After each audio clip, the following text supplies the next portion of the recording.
To discuss the unfolding Libyan crisis, let's talk now to Annie Mashon. She's a former intelligence officer for MI5. She's with us on the line from Germany tonight. Thanks ever so much for being on RT. It's appreciated. Let's talk about the special forces sent to Libya by the US and the UK, if we can. They're there, they say, for humanitarian purposes only. Do you agree with that? Well, we've heard this all before, really, haven't we? And this is what tends to happen when our governments try to dance with the devil. We've seen this happen in Iraq before now, where the insurgents have been supported by special forces since the occupation and invasion. And it's just not a good way to go. It will create resentment. It won't foster the local democratic will. And it will give the dictator a pretext to crack down even harder. So I think it's definitely a very dangerous path to go down. We also saw today as well that 3 Dutch soldiers have been arrested and are being detained in Tripoli now, I believe. They allegedly went in to try and rescue a couple of Dutch nationals who were on their way out of the country perfectly fine before the intervention. So it's almost like they're trying to create a pretext or something where there are certain special forces in the country, some of whom might be captured, and then of course you need to go in and rescue the boys. So it's a perfect excuse for a larger scale invasion or action. Very recently, we've witnessed revolutions in Egypt, Tunisia as well. And in both cases there, the US called on the opposing sides to sit down and negotiate. But we aren't, are we, hearing quite the same rhetoric in respect to Libya this time? Why? Well, Gaddafi, of course, is a dictator. He has been in power for 42 years, and for much of that time, he was one of the #1 priorities for the US and the UK intelligence agencies. He has been at the head of a rogue state, and he sees himself as a revolutionary as well. So it's a very different ballgame from trying to sit down and get the two sides in Tunisia or Egypt, where the dictator was backed and a friend and an ally of the West. Gaddafi has, at least for 3 decades, been a massive thorn in the side for the West. However, of course, they didn't learn the lesson of how they dealt with Saddam Hussein, where in the 1980s he was seen as a crucial ally and was armed and backed by the US and the UK, and then, of course, went rogue again. Gaddafi was, as I said, one of the leading security threats throughout the 1980s and 1990s to Western interests. I mean, he was backing organisations like the Abu Nidal organisation, the Provisional IRA, and various Palestinian groups. So he has caused a lot of problems, and it was almost too quick the way that the West tried to effect the rapprochement. As soon as he said in 2003, OK, you can have my weapons of mass destruction, they welcomed him with open arms, and Tony Blair created quite a dangerous situation, I think, by just accepting him almost uncritically back into the fold.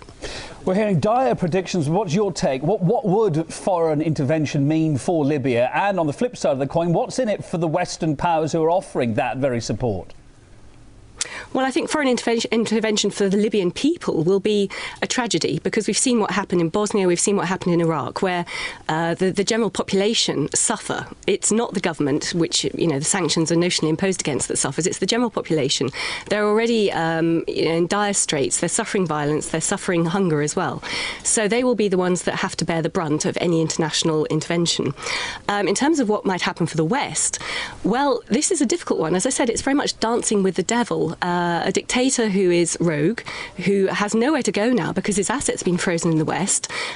He can't flee. He is now wanted potentially in the International Criminal Court for war crimes. So he's got nothing to lose. He will fight to the death.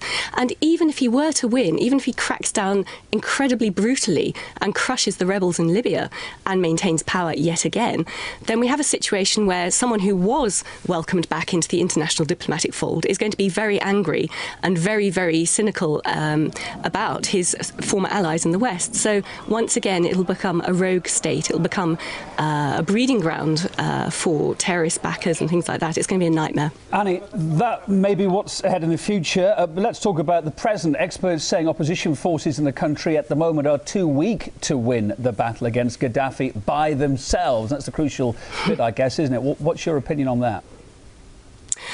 Well, certainly the reports are coming out that the rebels are being armed and backed and assisted by the UK and the US. And it's not a surprise to me, shall we say, because even in the 1990s we had a situation where MI6 and the Americans were supporting and funding and helping Islamic extremists within Libya to try and topple Colonel Gaddafi. This was the infamous Gaddafi plot from 1996. So it wouldn't surprise me if they're now doing the same, but slightly more openly.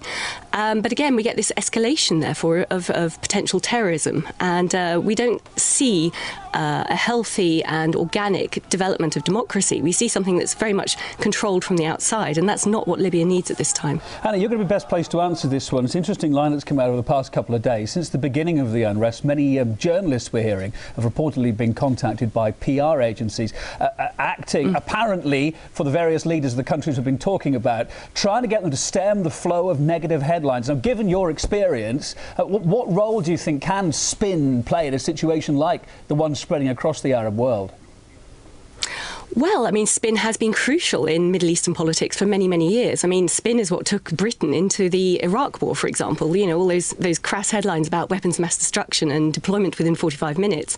But again, in the case of Libya specifically, certainly back in the 1990s, they have a history of paying UK-based PR companies to try and spin their position.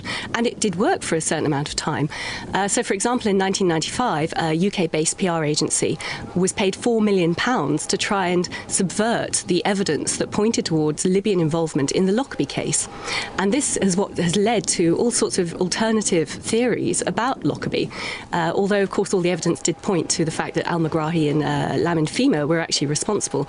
So Libya knows how to play by these rules. They know how to play the game. And I'm not at all surprised that they're now doing it again.